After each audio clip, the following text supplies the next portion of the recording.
सुप्रभात कक्षा द्वितीय बच्चों, विषय है आपका हिंदी व्याकरण। तो चलिए आप भी अपनी हिंदी व्याकरण की पुस्तक खोल लीजिए और देखिए इसमें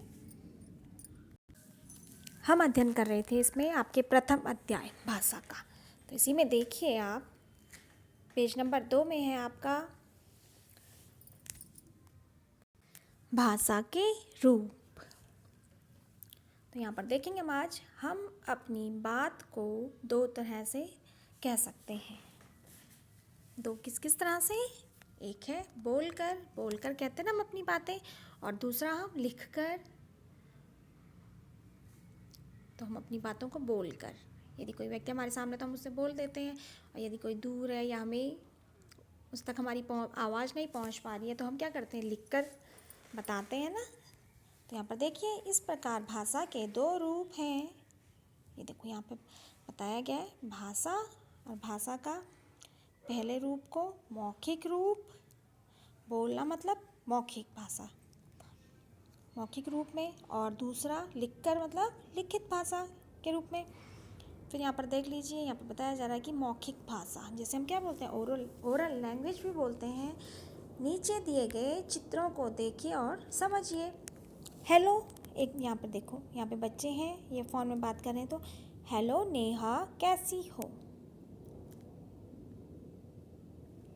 मैं ठीक हूँ। तो ये फ़ोन में बात कर रहे हैं, और यहाँ पे हमें पता चल रहा है कि ये क्या हो रहा है, मौखिक भाषा का प्रयोग हो रहा है। यहाँ पे चित्र में फ़ोन के माध्यम से बोलकर और सुनकर मन की बात बताई जा रही है। तो यहाँ पर बोलना और सुनने का कार्य हो रहा है ना। फिर नेक्स्ट पेज में देखिए आप, बोलकर अपने मन की बात दूसरों को बताना और सुनकर दूसरों के मन की बात को दे समझना भाषा का क्या है, कौन सा रूप है? भाषा का मौखिक रूप है।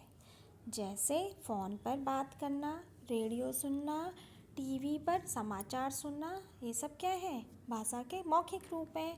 फिर है लिखित रूप भाषा का। नीचे दिए गए चित्रों को देखिए और समझिए। तो यहाँ पे देखिए एक महिला या बच्चे पुस्तक पढ़ रहे हैं और बच्चा कुछ लिख रहा है। तो यहाँ पे भाषा के किस रूप का प्रयोग हो रहा है? यहाँ पे भाषा के लिखित रूप का प्रयोग हो रहा है। तो देखिए पहले चित्र में लड़की पुस्तक पढ़कर समझ रही है, दूसरे चित्र में लड़का पत्र लिखकर अपने मन की बात किसी दूसरे को बता रहा है। ये दोनों लिखित भाषा के उदाहरण हैं। तो यहाँ पे क्या है, लिखित भाषा का प्रयोग होता है। पढ़ना और लिखना, ये क्या है, लिखित भाषा के रूप हैं। फिर है लिखकर अपने मन की बात दूसरों तक पहुंचाना और पढ़कर दूसरे की मन की बात को समझना भाषा के लिखित रूप हैं। जैसे पत्र लिखना, अखबार पढ़ना, पत्र पढ़ना, पुस्तक पढ़ना आदि। और यहाँ पे विशेष दिया गया है। फिर है यहाँ पे क्या हम अपने मन की बात इशारे, संकेत या इशारे से समझा सकते हैं? देखिए और समझिए। तो आप बताइए, हम अपने मन की बात इशारों से बता सकते हैं? हाँ, हम अपने मन की बात इशारों से भी बताते हैं। और फिर यहाँ पर देखिए ट्रैफिक रूल्स जो होते हैं, ट्रैफिक पुलिस वाला आपने देखा होगा, वो किस तरह से इशारे करके हमें आगे जाने का, रुकने का इशारा करते हैं, तो हम रुकते हैं। तो ये क्या है, ये संकेत है, ये इशारा है कि हमें अब आगे जाना है या रुकना है। आपने कई जगह पे देखा होगा सड़कों पे, तो वहाँ पे मोड़ के लिए भी संकेत दिए रहते हैं। अब स्पीड ब्रेकर होगा तो वहाँ पे टर्न करने के लिए, यहाँ पर पार्किंग है, तो इन सब के लिए क्या होता है, अलग अलग संकेत दिए होते हैं। तो इस तरह से हम अपने मन की बात को संकेत के द्वारा भी समझा सकते हैं। उपर्युक्त चित्र में ट्रैफिक पुलिस का सिपाही इशारे द्वारा ट्रैफिक को चलने और रुकने को कह रहा है।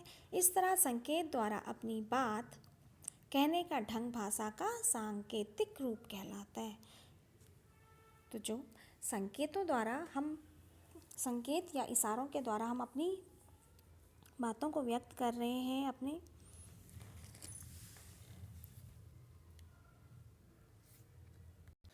किसी को कुछ बता रहे हैं, तो वो क्या है, भाषा का सांकेतिक रूप है।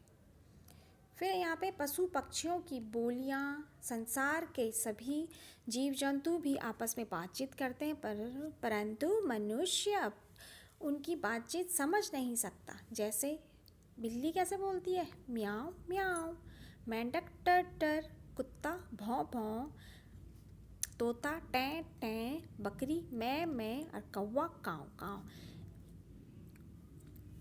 तो प्रत्येक जीव जंतु भी अपनी एक दूसरे से क्या है, अपनी भाषा में ही बात करते हैं ना। हम लोग मनुष्य हम उनकी बातों को नहीं समझ पाते, पर जीव जंतु भी अपनी भाषा में एक दूसरे को अपनी बातें बताते हैं। तो इस तरह बच्चों हमने भाषा के आज रूप के बारे में पढ़ा। और यहाँ पे देख लीजिए, यहाँ पे है, यह भी जाने कि हिंदी भारत की राष्ट्रभाषा है। हिंदी हमारी क्या है, हमारी राष्ट्रभाषा है। तो इस तरह बच्चों आज आप इस अध्याय को पढ़ने का प्रयास करेंगे। फिर हम इसके आगे आप इनसे संबंधित प्रश्नोत्तरों को आपको कॉपी में करवाएंगे। तो चलिए एक बार आप इस अध्याय को, भाषा के रूपों को पढ़ लीजिए। धन्यवाद बच्चों।